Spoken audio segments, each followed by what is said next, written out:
ప్రభుత్వం తీసుకొచ్చిన భూసేకరణ ఆర్డినెన్స్ పై టీపీసీసీ పోరుబాట పట్టింది. హైకమాండ్ ఆదేశాలతో తెలంగాణ రైతుల పక్షాన పోరుకు సిద్ధమైంది. ఆర్డినెన్స్ వల్ల కలిగే ప్రమాదాలను నేరుగా రైతులకు వివరించేందుకు రాష్ట్ర నేతలు సిద్ధమవుతున్నారు. ఈ ఆర్డినెన్స్ పై టీఆర్ఎస్ వైఖరి స్పష్టం చేయాలని కాంగ్రెస్ డిమాండ్ చేస్తోంది.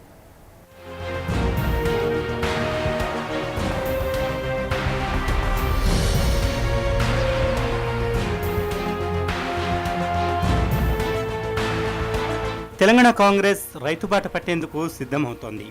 కేంద్రం తీసుకొచ్చిన భూసేకరణ ఆర్డినెన్స్ ఆయుధంగా రైతులతో మమేకమయ్యేందుకు ప్లాన్ చేస్తున్నారు పీసీసీ నేతలు. నేరుగా రైతుల వద్దకు వెళ్లి ఎన్డీఏ తీసుకొచ్చిన భూసేకరణ ఆర్డినెన్స్ వల్ల రైతాంగానికి కలిగే నష్టాలపై విస్తృత ప్రచారం చేయాలని నిర్ణయించారు. తద్వారా ఢిల్లీలోని రామ్లీలా మైదానంలో ఏఐసీసీ చేపడుతున్న కిసాన్ ర్యాలీకి తెలంగాణ నుంచి భారీగా రైతులను తరలించాలని ప్లాన్ చేస్తున్నారు. ఏది ఇందిరా పార్క్ మీటింగ్ నుంచి కంటిన్యూస్ గా కోదన్ రెడ్డి చైర్మన్ నాయకత్వంలో ఆనాడు కూడా మీటింగ్ పెట్టాము. ఇప్పుడు రామ్లీలా మైదాన్లో జరిగే సభకు మనం కేవలం ప్రెస్ కాన్ఫరెన్స్లు కాక తెలంగాణలో ఉన్న రైతాంగాన్ని కూడా ఢిల్లీకి తీసుకెళ్తే వాళ్ళకు కూడా అర్థమవుతుంది. సోనియా గాంధీ ఏం చేస్తుంది, నరేంద్ర మోడీ ఏం చేస్తుండు, రాహుల్ గాంధీ ఏం చేస్తుండు, వెంకయ్య నాయుడు ఏం చేస్తుండు అని ప్రజలకు తెలియాలి. భూసేకరణ ఆర్డినెన్స్ కు వ్యతిరేకంగా పీసీసీ తీసుకోబోయే కార్యాచరణపై చర్చించేందుకు గాంధీ భవన్లో పీసీసీ సమావేశాన్ని నిర్వహించింది. పీసీసీ చీఫ్ ఉత్తమ్ కుమార్ రెడ్డి నేతృత్వంలో జరిగిన ఈ సమావేశానికి పార్టీ ముఖ్య నేతలంతా హాజరై యాక్షన్ ప్లాన్ రూపొందించారు.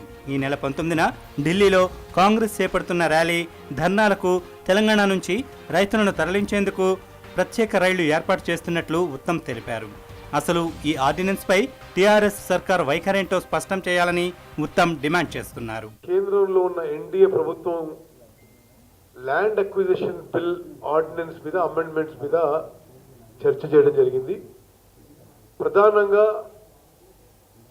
ప్రైవేట్ ప్రాజెక్ట్స్ కి చట్టంగా చేసిన ల్యాండ్ అక్విజిషన్ బిల్లో రైతుల హక్కులను కాపాడే విధంగా, రైతుల భూములకి సేఫ్ గార్డ్స్ ఉండే విధంగా చట్టం తీసుకోవడం జరిగింది. ప్రభుత్వం ఖర్చుతో 100% గవర్నమెంట్ ప్రాజెక్ట్స్ కి ఏమీ తేడా లేదు. భూసేకరణ ఆర్డినెన్స్ కు వ్యతిరేకంగా తీసుకోబోయే కార్యాచరణతో అటు కేంద్రంలోని బీజేపీ ప్రభుత్వాన్ని, ఈ ఆర్డినెన్స్ పై మౌనం దాల్చిన గులాబీ సర్కారును ఒకేసారి ఎండగట్టే అవకాశం ఉందని పీసీసీ నేతలు భావిస్తున్నారు. అందుకే కేంద్రం నిర్ణయాన్ని తప్పుబడుతూనే మీ వైఖరిని చెప్పాలని కేసీఆర్ ప్రభుత్వాన్ని నిలదీస్తే ఒకే దెబ్బకు 2 పిట్టలన్నట్లు ఉంటుందని అస్సాం నేతల ప్లాన్.